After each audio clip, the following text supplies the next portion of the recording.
स्वागत है sweet dreams channel पर, जहां हम रात के आगमन के साथ दिन के सारे कष्टों और थकान को सही मायने में छोड़कर विश्राम और मन की शांति की खोज में निकलते हैं। मैं अंशु, आपकी आज की कहानीकार, और मैं आपको आज रात की खास कहानी में ले जाने के लिए यहाँ हूँ, जहाँ दिन की चिंताएं धीरे धीरे गायब होती जाएंगी और आप अच्छी नींद की ओर बढ़ पाएंगे। हमारा लक्ष्य बहुत सरल है, शब्दों और किस्सों के जादू से आपको सपनों की दुनिया में ले जाना। हर रात हम नए किस्से समय के साथ आपको विश्राम और आपकी नींद की यात्रा शुरू करने के लिए बनाए गए हैं। तो अब गहरी सांस लें, मन शांत करें और दुनिया का भार धीरे धीरे गिरने दें। यह आपकी सपनों की कहानी के नए अध्याय की शुरुआत है।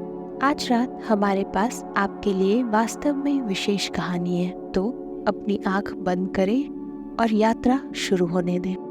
महाराजा चंद्रगुप्त का दरबार लगा हुआ था। सभी सभासद अपनी जगह पर विराजमान थे। महामंत्री चाणक्य दरबार की कार्रवाई कर रहे थे। महाराजा चंद्रगुप्त को खिलौनों का बहुत शौक था। उन्हें हर रोज एक नया खिलौना चाहिए था। आज भी महाराजा के पूछने पर क्या नया है, पता चला कि एक सौदागर आया है और कुछ नए खिलौने लाया है। सौदागर का ये दावा है कि महाराज या किसी ने भी आज तक ऐसे खिलौने न कभी देखे हैं और न कभी देखेंगे। सुनकर महाराज ने सौदागर को बुलाने की आज्ञा दी। सौदागर आया और प्रणाम करने के बाद अपनी पिटारी में से 3 पुतले निकालकर महाराज के सामने रख दिए और कहा कि अन्नदाता, ये तीनों पुतले अपने आप में ही बहुत विशेष हैं। देखने में भले एक जैसे लगते हैं, मगर वास्तव में बहुत निराले हैं। पहले पुतले का मूल्य 1 लाख मोहरे है, दूसरे का मूल्य 1000 मोहरे हैं और तीसरे पुतले का मूल्य केवल 1 मोहर है। सम्राट ने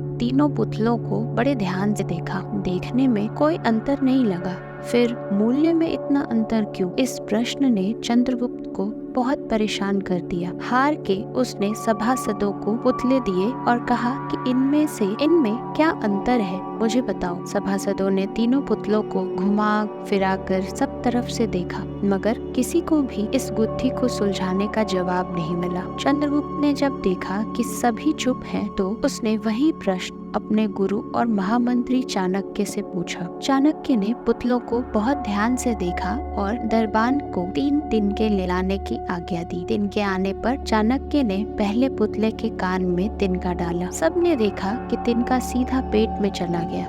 थोड़ी देर बाद पुतले के होंठ हिले और फिर बंद हो गए। अब चाणक्य ने अगला तिनका दूसरे पुतले के कान में डाला। इस बार सबने देखा कि तिनका दूसरे कान से बाहर आ गया और पुतला ज्यों का त्यों रहा। ये देखकर सभी की उत्सुकता बढ़ती जा रही थी कि आगे क्या होगा। अब चाणक्य ने तिनका तीसरे पुतले के कान में डाला।